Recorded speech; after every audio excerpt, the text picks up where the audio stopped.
Gamelan merupakan seni tradisional yang menggabungkan alat muzik logam, kayu dan perkusi. Digunakan sehingga kini. Di sebalik alunan muzik gamelan yang syahdu, tersingkap pelbagai sejarah menarik berkaitan kesenian, keunikan dan keistimewaannya. Kalau gamelan nulis saya letak kat satu lah. Memang saya tak tahu pun kan. Sebab bagi saya, gamelan ni benda yang dah tradisional kan. So saya pun dalam umur lingkungan saya ni tak terekspos sangat dengan pasal-pasal gamelan ni. Yang saya tahu dia ada dekat wayang kulit gamelan ni. Gamelan adalah sebagian daripada seni. Seni sifatnya universal. Saya Fairuz Ekwan bin Dato' Haji Omar, pengasas Agim Malaysia, iaitu adunan gamelan irama Melayu yang kini dipanggil Akademi Agim Malaysia.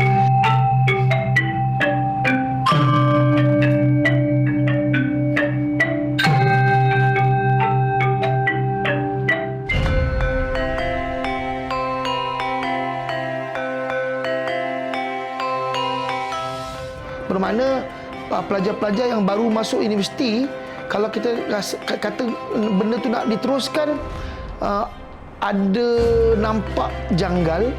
Maksudnya pelajar tu baru nak belajar gamelan. Adalah lebih baik pihak Kementerian Pendidikan kalau boleh wajibkan gamelan ini di sekolah rendah mahupun di sekolah menengah.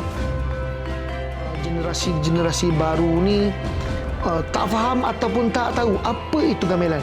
Sebab tak ada orang yang mengambil inisiatif untuk memperkenalkan alat muzik tradisional istana ni kepada mereka. Nama saya Jamal Bakir. Umur saya 72. Saya dilahirkan di Yogyakarta pada tahun 1955. Kalau kita perdalam, ilmu gamelan Melayu sebenarnya dalam juga, ilmu gamelan Jawa dalam, Sunda, Bali kurang lebih macam itu. Kalau kita rungkai-rungkai, kita pelajari, kita perdalam, makin jauh sebenarnya ilmu itu, itulah tak akan ada habisnya. Dari segi umur memang belajar sampai ke liang lahat. Gamelan ni unik lah. So, kebanyakan pelajar zaman sekarang ni suka muzik moden, macam gitar, drum semua. Saya pilih gamelan ni sebab dia tradisional, saya nak memartabatkan lagi muzik tradisional lah. Sebab tu saya pilih gamelan.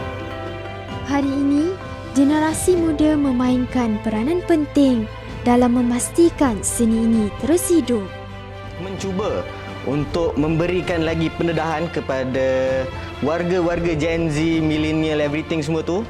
Kita akan cuba untuk menarik minat diorang dengan memelayukan kita orang punya gamelan, which is gamelan ni mostly daripada tradisional, mungkin lagu-lagu lama semua. Tapi dekat gamelan Agim ni kita memelayukan lagu-lagu tradisional juga, tapi more tu kepada kerakyatan.